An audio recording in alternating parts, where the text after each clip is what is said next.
India, the land that we call our own.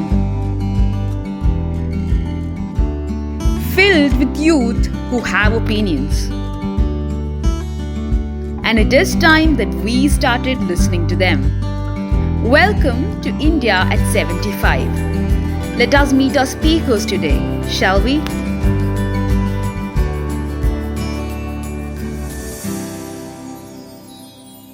Hi guys, this is Harikrishnan and I am 15 years old. So I am here to talk about the steel industries of India.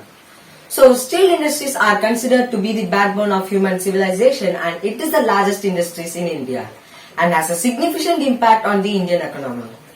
India was the third largest producer of raw steel of 3 consecutive years from 2014 to 2016.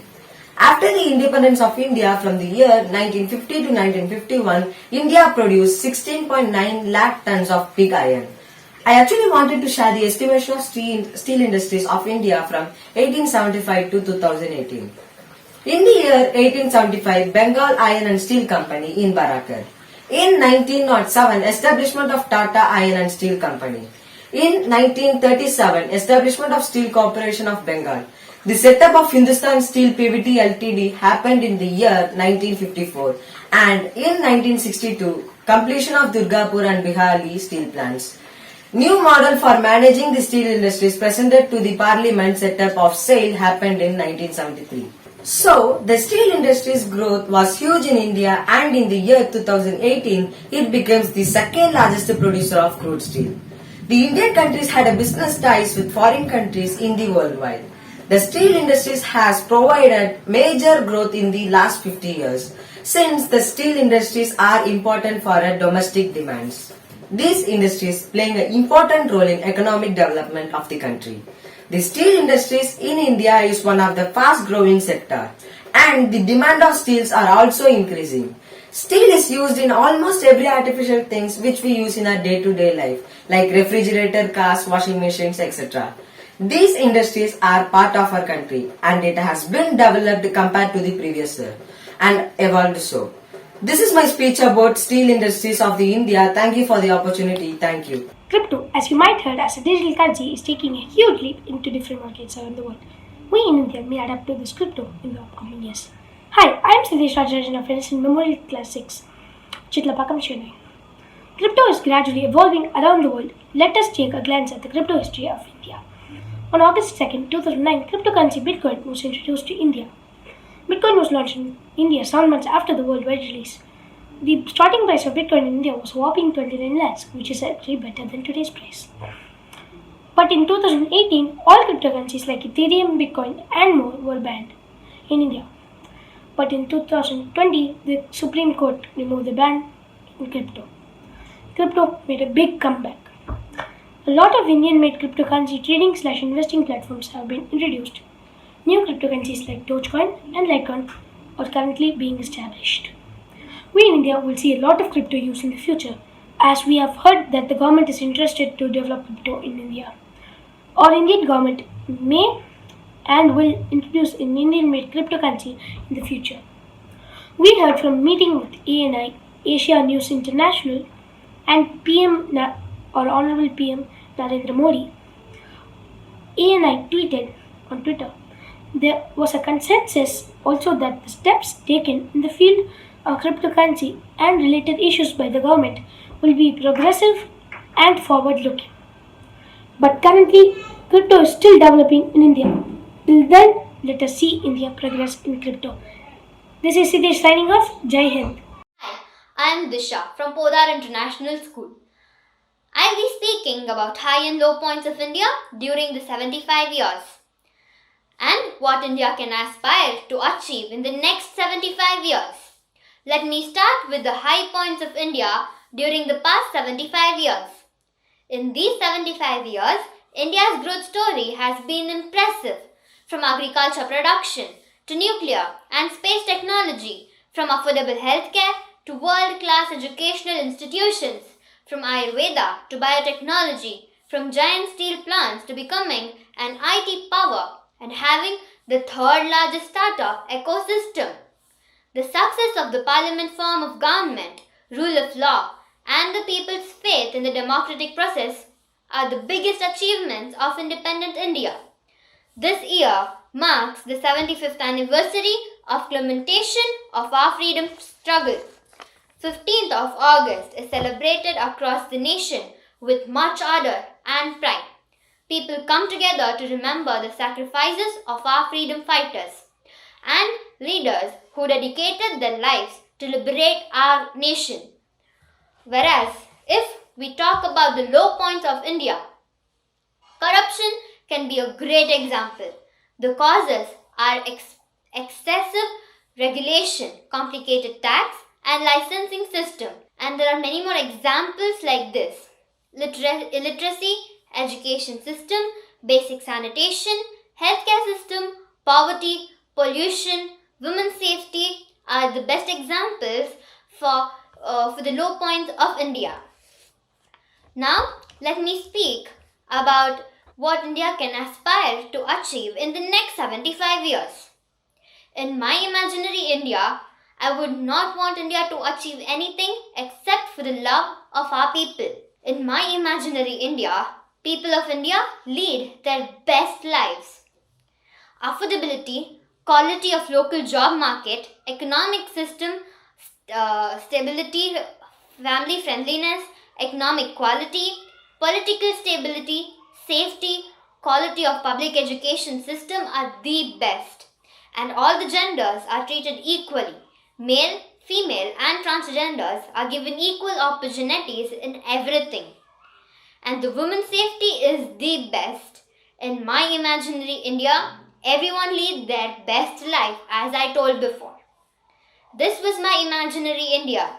Thank you. India, the land of the seven rivers, the land boasting more than 2,000 different ethnic groups. With the establishment of Microsoft in 1975 and Apple in 1976, the IT sector witnessed a boom, and India, despite being a nation fraught with hunger and poverty, managed to keep up. Flash forward to today, where the IT sector has grown to account for 8% of India's GDP. The precursor to Bangalore, the quote-unquote Silicon Valley of India, came with SEEPZ, established in Mumbai in 1973. The Tidal Park in Chennai soon followed, which was the largest tech park in Asia in 1999. The technology startups are a crucial aspect of India's dream to become a $5 trillion economy by 2025. India is today the third largest startup ecosystem and the fastest growing tech startup hub in the world. India registered about 50,000 new startups in 2018, out of which 9,300 were tech-led startups. 1,300 new tech startups followed in 2019 alone.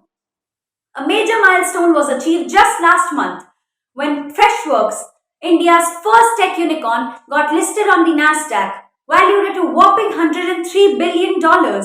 From being founded in an air conditioning duct warehouse in 2010 to today being listed on the Nasdaq, Freshworks is a spectacular example of what an Indian tech startup looks like and where it hopes to be. From humble beginnings to halcyon futures. What is the way ahead, you ask? Well, India at 150 will be the it destination for information technology across the globe. Oyo, Ola, Zomato, ClearTrip, MobiKwik, Byju's and Nykaa. The list is constantly evolving and emerging, facing external shocks like GST, demonetization, credit crisis and two waves of a COVID-19 pandemic, and yet still continuing to flourish. The IT sector is expected to see a gross employee addition of about 4.5 lakh in the fiscal year ending March 2022. According to Gartner estimates, IT spending is expected to reach $93 billion by the end of 2021, a month from now. And all of this is just for the current tech startup scene. Who knows, as I speak, some engineer in Bengaluru or Hyderabad or Chennai or even in Delhi may be giving wings to India's next tech unicorn. From ranking 18 out of 66 on the IT Industry Competitiveness Index, we aspire to reach for the top in the next 75 years by 2096. And while it may certainly seem like a pipeline dream at first, it's actually quite pragmatic. And when you see it all happen, you'll remember the 10th grader who predicted it all those years ago. I say it with utmost pride. We can and we will. After all, isn't this the same country that gave the world the Satya Nadellas, the Sundar Pichais, the Azim Premjis, and the Vinod Khoslas? People today sitting at the highest echelons of the world's largest tech conglomerates. As Siddharth Pai said, Silicon Valley built for the world's first billion internet users. India will build for the next 6 billion. Thank you so much for your time. This is Khushbu Khan from Satyug Darshan Vidyalaya signing off. Hello everyone, this is Nia Khire from PIS Satara. Today I'll be speaking on the topic India's greatest government-run institutions and why people swear by them. First, we need to know what government-run institutions are. So basically, these are the institutions that have been sponsored and controlled by the government. A few examples are the National Civil Defence College in Nagpur and the Centre of Advanced Study in Botany in Lucknow. As we know that India will soon become a destination for research in biopharmaceutical industry or agricultural biotechnology. As per the recent BIRAC reports, Indian bioeconomy is estimated to reach $100 billion by 2025. Many institutes and universities have started focusing on developing the new curriculum so that the students get proper education and training. This, in turn, increases their chance of being recruited as scientists in the top universities of the world. Many bioscience research institutes have started featuring in the list of top universities in the world. This ensures that India has great potential in being one of the most developed countries in the world. Thank you. To most people, the sky is the limit. But to those who love aviation, the sky is home. Hello, my name is Governmentrun and I am a 6th grader at Adani International School, Vadodara. The Indian aviation sector is poised to take off and soar high in an unprecedented manner. Indeed, the aviation sector has come a long way from tumble beginnings in the pre-independence era, back in the days when the legendary J.R.D. Tata pioneered the industry and introduced a small turboprop plane as a first connection to the outside world by air. It was just a short flight from Karachi to Mumbai on the 15th of October 1932, and he was carrying a bit of mail with him.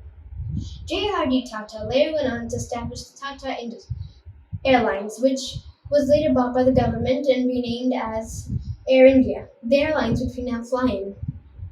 But back in J.R.D. Tata's time, airlines and airplanes were nothing like they are today. They were rickety and really big and large, and there were no passenger planes. And when they did start, passengers had to sit on mailbags. So anyway, but in the past, there have been a few turbulences in our aviation history. For example, in 1990, the consecutive governments encouraged the sector's development by providing incentives and establishing world-class airports. But even after building airports under the PPP, or Public-Private Partnership model, airlines were routinely denied landing rights and parking bays. And the infrastructure in some areas is in such a sorry state that even with all of these schemes, the situation could take a while to improve. But to brighten up the skies though, the number of kilometers flown has increased by 7.8 times. And the number of using aircrafts that we're using has increased by 201%. To top that off, there are 2.5 times the number of operational airports in India than less than 20 years ago. That's just fantastic growth. These statistics place India as the 7th largest civil aviation market in the world and position the nation to become the world's 3rd largest by 2024. Adding to the magnitude of these numbers, India plans to open an additional 100 airports by 2024. But what's the future? Well, my outlook for our nation is that we'll be able to develop cutting-edge technology like artificial intelligence, unmanned aircraft, biometrics, and ultralight materials, and even materials that might be able to turn invisible. We can use these materials to build high-tech aircrafts to literally fly towards the future. So, what does that put us? Well, I'm really proud of our nation because we can shape India towards us, because we are the next generation. So signing off, Sarada Gunter. Greetings to everyone. I'm Srishti Bhatia of Class 9, studying in Modern Public School, Shalimar Bagh, Delhi. Ever since the dawn of humanity, mankind's endless thirst for knowledge and conquest has resulted in phenomenal advancements in science and technology. The world now has a window large enough to peek into the hitherto unknown, dark, and mysterious areas of nature in the form of modern science. The world now paves its way to development and prosperity, and India is no different. After 190 years of being enslaved under the British rule, upon attaining independence, we Indians did not hesitate to seize the golden opportunity in front of us, and within 7 decades, accomplished feats as great as launching the Chandrayaan in 2008 and reaching Mars in our first attempt in 2013, while also becoming the first country to do so. We owe this success to some of the country's most distinguished and admired pioneers of science. A great example is Dr. C.V. Raman, an Indian physicist greatly famed for his discovery of the Raman effect. He was awarded Nobel Prize in Physics in 1930 for the same.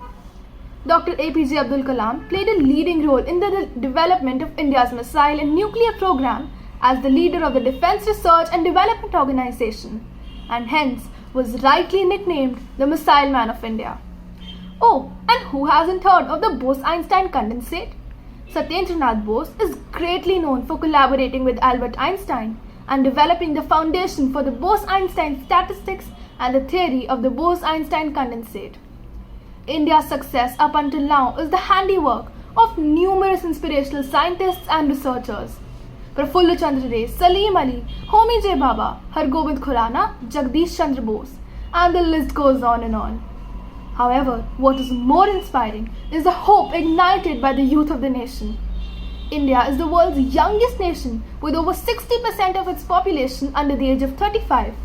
Youngsters are taking responsibility to push up the quality of research, analyze the need of the hour, develop critical thinking about the pressing issues pertaining to everyday life, and devising innovative ideas to deal with them. They have been constantly displaying immense passion, hard work, and enthusiasm, resulting in a multi-dimensional approach towards science and technology. Rifat Shahrukh, an 18-year-old boy from Tamil Nadu, is an epitome of the same. He scripted history by designing the world's smallest satellite called KalamSat after our former president Dr. Kalam, and it was flown by NASA into space in one of its missions. Furthermore, India has countless organizations and research institutions to assist and guide the young minds and provide the required facilities to give wings to their dream researchers.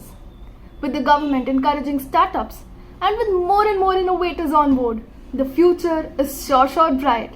Thank you. My name is Sai Ganesh and I am studying in grade 8C in Birla Open Minds International School. Today, my topic is midday meals and how it managed to pull students to school.